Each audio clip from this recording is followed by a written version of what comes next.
The iPhone 15s are finally here, and we had a ton of leaks that were accurate, but with that, there are 15 leaks that we were super excited for that did not make it to these phones. Some little ones and some really big disappointing ones, so let's go ahead and cover those. Number one are the price increases. We had a bunch of leaks saying that these new titanium phones will cost between $100 and $200 more, but surprisingly, the iPhone 15 Pro still costs the same $999 with the same amount of storage, and although the Pro Max does cost $100 more at its base price, you get 256 gigs of storage, so the price tag is technically the same, especially for those that bought the 256 gig models like I did. Now in some countries, the 15 Pros are actually significantly cheaper than the 14 Pros thanks to the exchange rate, which people are rejoicing about. Number two is Thunderbolt. We were excited for the fastest connection ever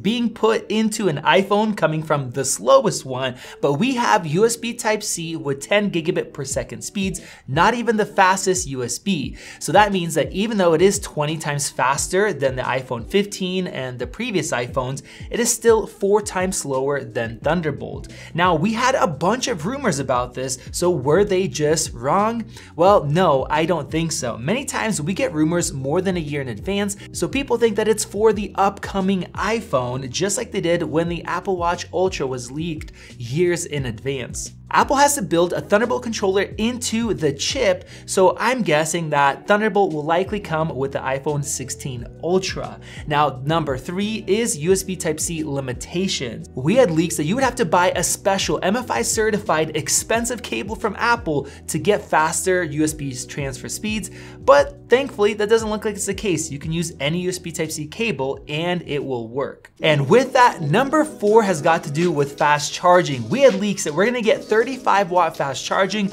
coming from 20 watt that Apple advertises, but no, that did not come out. So the speeds seem to be the same. Apple has not changed that, and that means the iPhones are still really behind their Android competitors. Now, number five with that is we did not get those sweet looking color matched braided cables. We just have one USB Type-C cable that is included. It is braided, but it is just a standard white, and that included cable only has USB Type 2 data transfer speeds, extremely slow, so you'll probably have to upgrade it if you use it. Next, I want to show you guys some new products from our long-term partner Moft.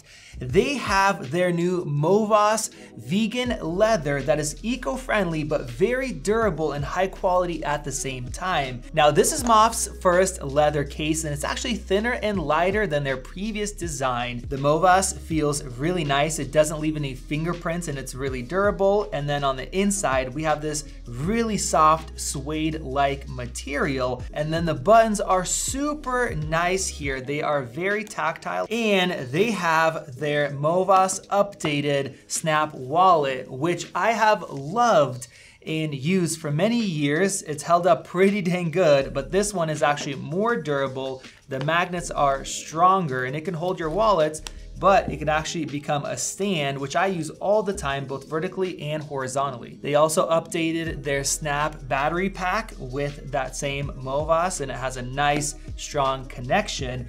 And we have the brand new invisible tripod. This thing's incredibly unique. You just snap it on, and then you can grab it and it instantly extends like this to have a floating tripod, which you can use for all sorts of scenarios, and you can literally adjust it however you want. So it's gonna be incredibly useful. So go ahead and check out the links below to all of Moft's products, including the brand new Movas products for your new iPhone. Number six has also got to do with charging, but it's with MagSafe charging. We had leaks of 20 watt coming from 15, so it'd be a 25% charging speed increase, but that did not happen. We still have 15 watts, and who knows, maybe that's gonna come next year, and that leak was just ahead of its time. Number seven has got to do with Qi 2.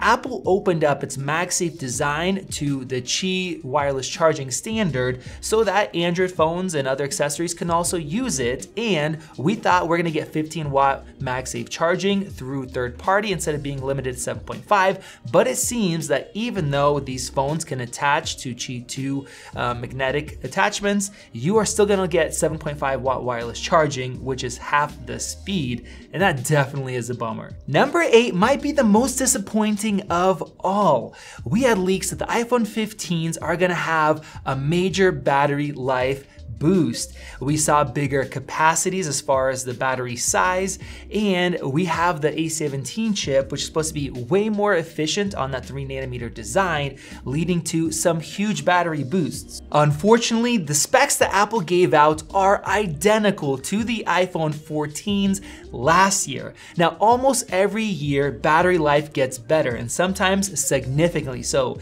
But this year, even with the A17 and no new features that use extra battery, like the brighter display and the dynamic island that we got last year, the battery life stayed the same when it should have gotten better, and that is worrisome. With number 9, we are getting into cameras. We had a recent full spec sheet of the cameras and the sensors, and we saw that we're gonna get a 13.4 megapixel ultra-wide sensor, and that the telephoto is gonna be 12.7, meaning that we have brand new updated sensors. But no, the iPhone 15 Pros and the Max, they have the same ultra-wide as last year, and the 15 Pro, it has the same exact 3x lens that we have had for 3 years now, so that did not change. And going into number 10, this is for the Pro Max, we did not get that rumored variable 3 to 6 optical zoom camera.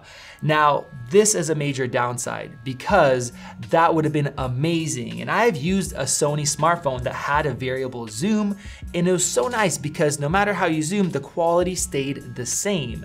Now, on the Pro Max, if you're gonna zoom to anything less than 5x, it's actually gonna be a crop of that main sensor, just like it is on the regular 15 iPhone. And that means that with the 15 Pro, if you're gonna take a picture between 3x and 5x, the quality should actually be better than the Pro Max, where you only get to that new lens at 5x. To take this further, Apple didn't show off any portrait mode shots taken with the new 5x lens, so there's a chance that you might not be able to do so for portraits, and it will just be using the main lens cropped.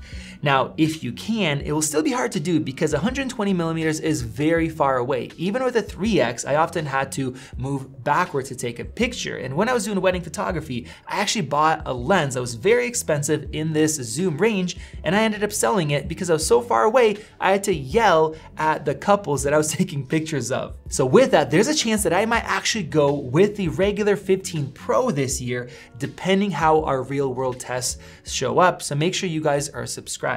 And number 11 is the A17 performance. Now, the A16 was 10% more efficient than the A15 while having 20% more CPU power and 30% more GPU power. With the new A17 Pro, you get a 10% CPU boost and a 20% GPU gain, but that graphics performance boost is actually from the extra core, which stacks up to the performance gain. Now, this means that the upcoming Snapdragon 8 Gen 3 coming out next month will beat out the A17 Pro in terms of graphics. Now, how is this possible? We had leaks of the A17 Pro showing that it's gonna be running at 3.7 gigahertz compared to 3.46 on the A16, and because of that, the performance is gonna have a nice boost, up to 7,628 estimated for Geekbench.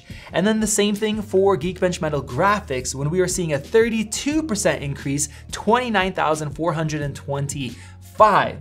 Those are the kind of gains that we used to get year after year. Huge improvements, but this year, this is the smallest performance gain in many, many years. So what is going on? Well, we found out that the A17 Pro is using the N3B process, the first 3nm process from TSMC, and this process is really difficult to make, but next year, they're gonna switch over to N3E, which is gonna have much better yield, it's gonna be more mainstream, it's gonna be cheaper, and they actually are gonna have to make some redesigns going up to future generation chips. Now, that chip is actually not as good performance, and that kind of doesn't make sense because this one doesn't seem like it is either. But from what we're seeing, Apple is very likely downclocking this chip, limiting the performance so that next year the gains can still keep passing on, and that next year they seem better.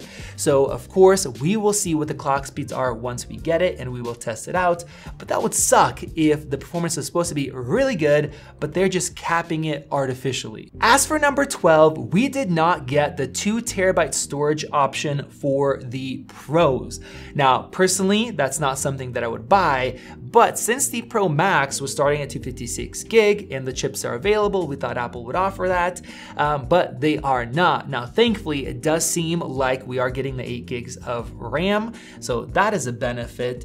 But if you need an insane amount of space, well, that is not there. Number 13 is the physical SIM card slot was set to be removed from a lot of countries. France was the last one that people were talking about, but no, all the other countries that had physical SIM slots are still keeping them. So that is a positive. And number 14 has got to do with the colors. We had that leaked beautiful red titanium color, and no, that did not come out. Of course, we missed out on the gold, which I personally really like, and all the colors are very muted now and very similar. So I think that's a bummer, and a lot of people are disappointed. Now with that, the regular iPhone 15 colors that were shown off, those are slightly different. We don't have the white, but we have a green now. But overall, the colors are way more subdued this year, which some people might not love, but I actually like it. And you get a textured matte back glass on the back there, just like on the Pro models, and that is nice because it resists fingerprints. So let me know what you guys think of the new colors. And for the final one, that cool leak that we had a while back